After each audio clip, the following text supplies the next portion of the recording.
வாங்குறோம். எதில் கொடுத்தாலும் கையில் எடுத்து தான் சாப்பிட போகிறோம். நாம் சாப்பிடும் போது கையெல்லாம் நெய், எடுத்து கொடுத்த கரண்டியெல்லாம் நெய், வச்சிருந்த பாத்திரமெல்லாம் நெய், போட்ட தொன்னையோ தட்டோ நெய். இது அத்தனையும் என்ன பண்ணுறோம்? சீக்கா போட்டு கழுவுறோம்.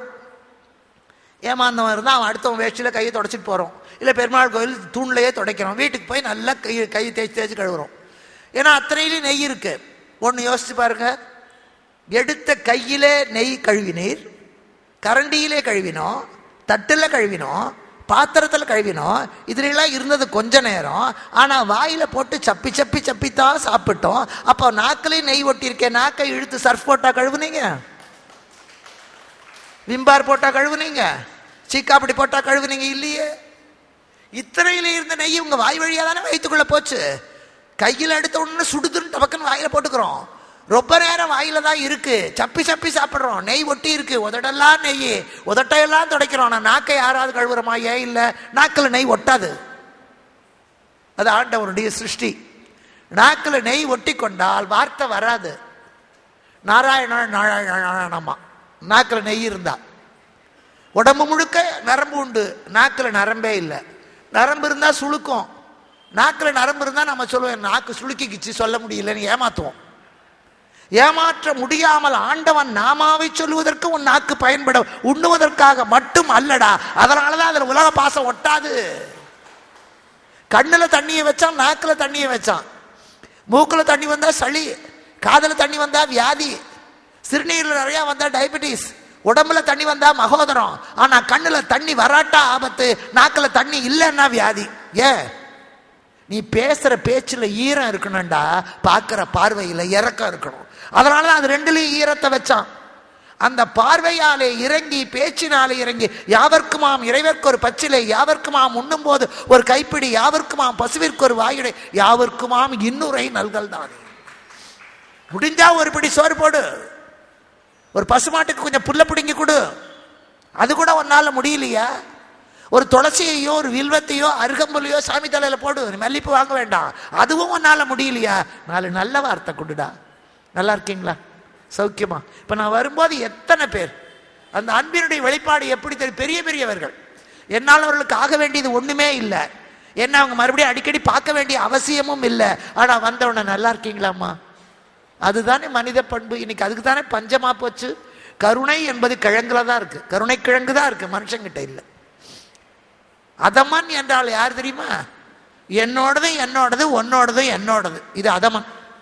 மத்தியமன்னா என்னோடது என்னோடது, உன்னோடது உன்னோடது. உத்தமன் யார் தெரியுமா?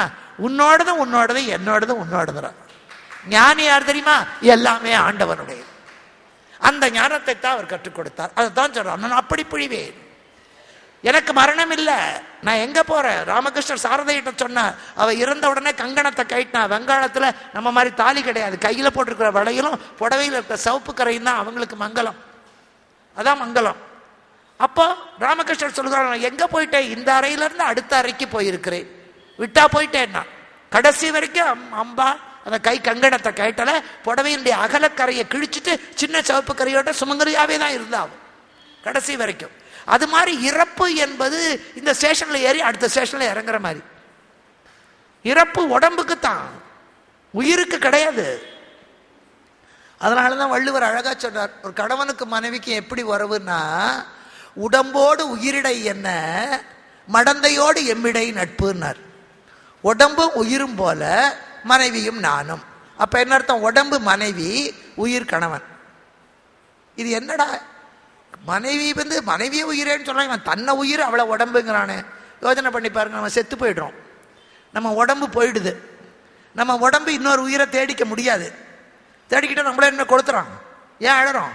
நம்ம உடம்பு உயிர் போய்விட்டது, உடம்பு கிடக்கு, ஆனா இந்த உடம்பு இன்னொரு உயிரை தேட முடியாது. ஆனால் நம்மை விட்டு பிரிந்து போன உயிர் இன்னொரு உடலிலே புகும். ஒரு கணவன் என்ற உயிரை தேடிக்கொண்ட மனைவி, அந்த கணவன் இறந்து விட்டா இன்னொருத்தனை தேட மாட்டா, தேடக்கூடாது, அது உடல். ஆனா மனைவி போய்விட்டாலோ குழந்தையாளையோ அடுத்தவளையோ மனைவியாக ஏற்றுக்கொள்கிறானே, இது உயிர்.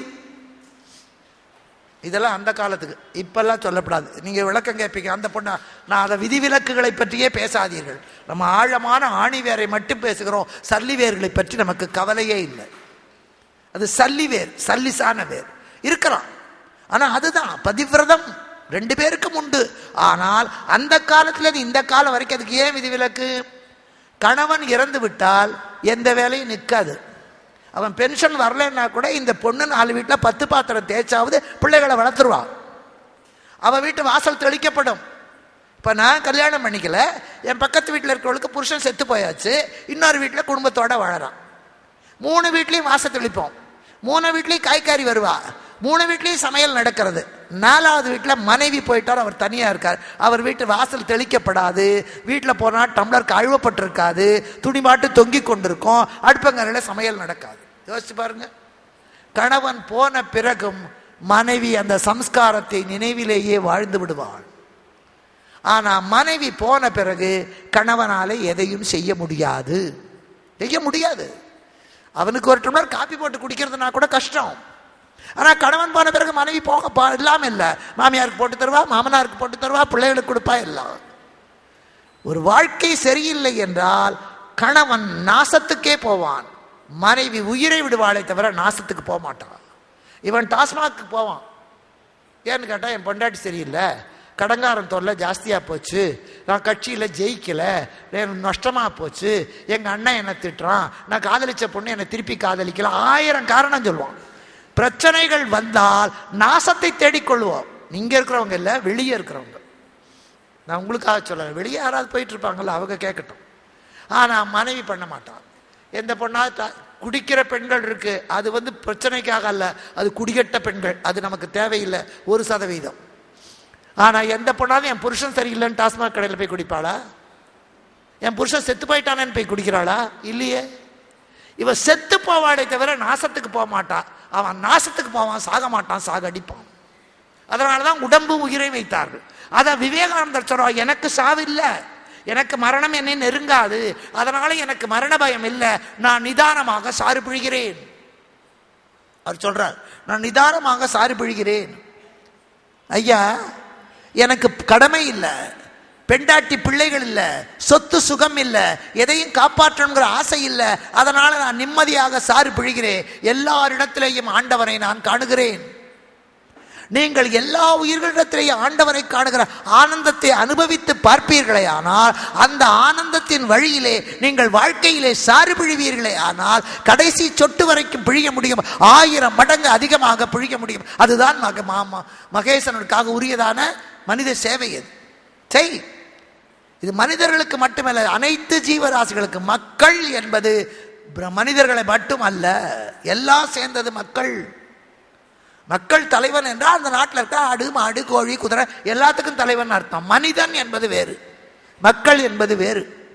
அதனால மக்கள் சேவையே மகேசன் சேவை. நீ எல்லா உயிர்களுக்கும் செய், தானம் பண்ணு, எல்லாரும் சொல்லி கொடுத்தாங்க. பொங்கார வேலை விட்டான் அருள் போல் எங்காயினும் வந்து நிற்கும் இட்டது, இடாமல் வைத்த வங்காரமும் மங்கையரும் உன் சங்காத போதமோ, நீ சாகும் போது வருமோ தனி வழிக்கே. அருணகிரிநாதர். ஈத்துவக்கும் இன்பம் அறியான் கொல், கொடுக்கிறதுனால அவர்கள் சந்தோஷத்தை அறியாதவன் பொருளை வச்சு பாடுபட்டு தேடி படத்தை புதைத்து வைத்து கெடுகட்ட மானிடர் ஆகிறானே. இன்னைக்கு பிக்சட் டெபாசிட்னா வைப்பு நிதி, வைப்பு நிதின்னு பேரு. இது வள்ளுவர் அன்னைக்கே சொன்னார். நம்ம பொருளை போட்டு வைக்கிற டெபாசிட் என்ன தெரியுமா? வரியார்கொன்று ஈவதே ஈகை. இல்லாதவனுக்கு நீ கொடுக்கிறாயே, இல்லாதவர்கள், இல்லாதவன் இல்லை, இல்லாதவர்களுக்கு நீ கொடுக்கிறாயே, அதுதான் உன்னுடைய பொருளை சேர்த்து வைக்கிற பேங்க். வட்டியோட திரும்பி வரும். தானம்னா, அன்னதானம்னா மனுஷனை கூப்பிட்டு 30 பேருக்கு சாப்பாடு போடுறது மட்டும் அன்னதானம் இல்லை. ஒரு பசுமாட்டுக்கு ஒரு அருகம்பில் கொடுத்தா அது அன்னதானம். கசாப்பு கடைக்கு ஓட்டுகிற மாட்டை எடுத்துட்டு வந்து கடைசி வரைக்கும் காப்பாத்தினா அது தானம். ஒரு எறும்பு புத்துல 4 நாளுக்கு சக்கரை வாங்கி போட்டீங்கன்னா அது அன்னதானம். அதுவும் உயிர் தான். பசி எல்லாருக்கும் பொது. பேப்பர் எடுக்க வர்ற ஒருத்தன் கேட்பான், அம்மா உங்க பேச்ச கேட்ட, அன்னதானம் பண்ண எனக்கு வசதி இல்லை, நான் பேப்பர் எடுத்து தான் பிழைக்கிறேன், எனக்கு 3 பொண்ணு, தானம் பண்ணோன்னு ஆசை இருக்குன்னு. அப்போ அவங்ககிட்ட கேட்டேன், உனக்கு எவ்வளோடா வரும் மாதம் வருமானம்? என்னங்க மாதம் ஒரு 700 ரூபாய் வரும், அவ்வளோதான்.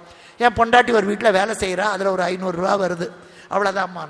சரி, ஒரு நாள் 8 அணா செலவு பண்ண முடியுமா ஒரு மாதத்துக்கு? தாராளமாக பண்ணுவேம்மா.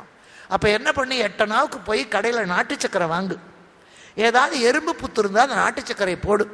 1000 எறும்பு தின்னுண்டா அதுவும் அன்னதானம் தான்.